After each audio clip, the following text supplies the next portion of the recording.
I want you to imagine something with me. I want you to picture your little brother or your little sister or your best friend. It could even be yourself.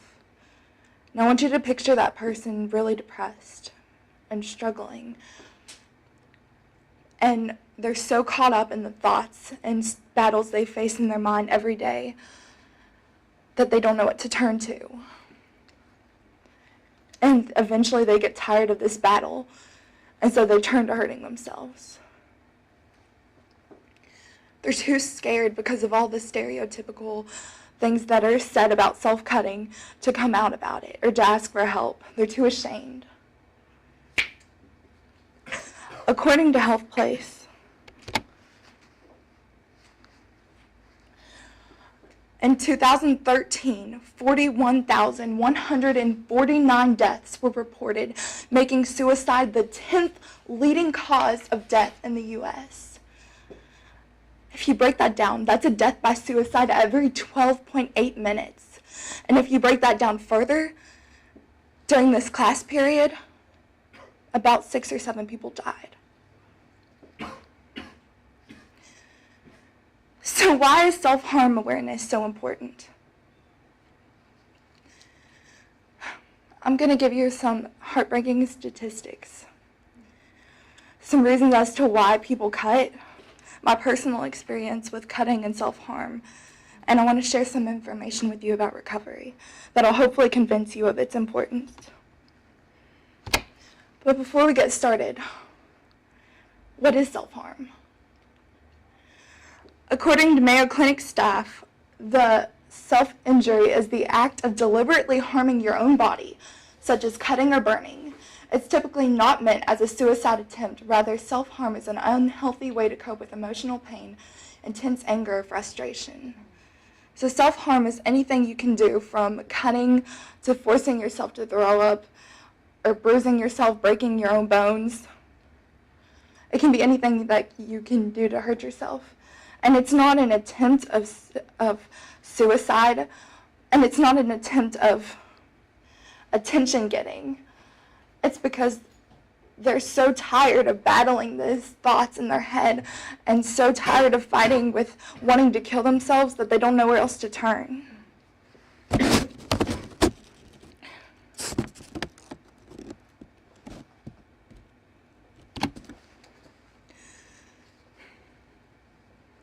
Now I'm going to share with you some statistics. According to Health Place, 1 in 5 females and 1 in 7 males engage in self-injury. 90% of people who self-harm begin in their teens or pre-adolescent years. 50% begin around age 14 and carry on into their 20s. 2 million cases are reported annually in the U.S. And according to patients.info, self-harm increases the likelihood that a person will eventually die by suicide by between 50 and 100-fold above the rest of the population in a 12-month period. And the thing with self-harm is most of the cases go unreported because it's such a secret thing. People hide it. So these statistics aren't even completely accurate because there's so many more people that aren't actually open about it. I know in my case, whenever I came out about struggling with self-harm, I found out that the majority of my friends were all into self-harm and struggling with suicidal thoughts as well.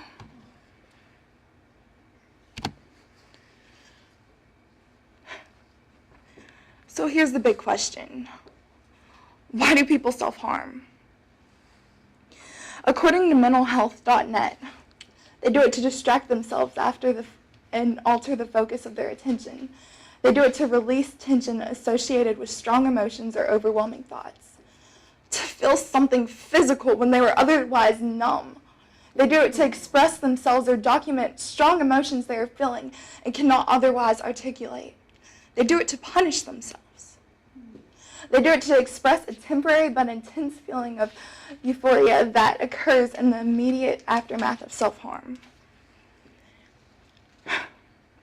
Now, a lot of people that cut don't do it because they came from broken homes or terrible things happen. Like, I'll go into my personal experience with self-harm, I want you to do something with me. Imagine yourself in middle school. Let's go back in time. You're in that awkward phase. You haven't lost your baby fat yet. And now let's go to Sunday school. You're in line for your favorite game, and the mean kid of the church starts walking up to you. And in front of the entire class, everybody there, he pulls up his shirt, and he's like, "I'm skinny, you're fat." Now, I know that's not a big deal now, but back then it was like the end of the world. Now I want you to fast forward a couple more years. You've been called fat many, many more times. And every time you look in the mirror, you can't help but cry. All you ever think about anymore is dieting and your imperfections. Now let's fast forward a little more. You're now starting to struggle with family problems. People you love so very much are becoming very sick, and you're sure that somehow it's your fault. Now you've started starving yourself. And that's not enough anymore. So you start making yourself purge. You purge until you pull something in your stomach and your throat, and you start to bleed. You're being tortured by these thoughts in your head on a day-to-day basis. That's all you can ever think about anymore. All you ever hear is how you're worth nothing, and your body's disgusting, and how you deserve to die.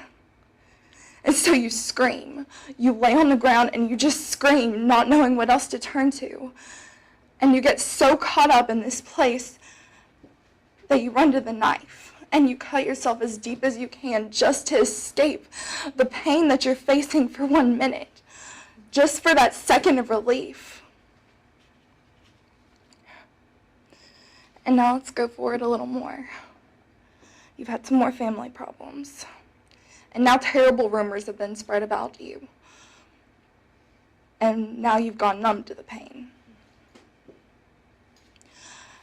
You can't feel anything anymore. You've just shut yourself off. So you begin to shut down to the world, to everything. And cutting means something new to you now. It's just a way to feel something. Because you haven't felt anything anymore, and that's all you've ever wanted. And you can't turn to love anymore to feel something, because who would want to love you? So is that where the story ends?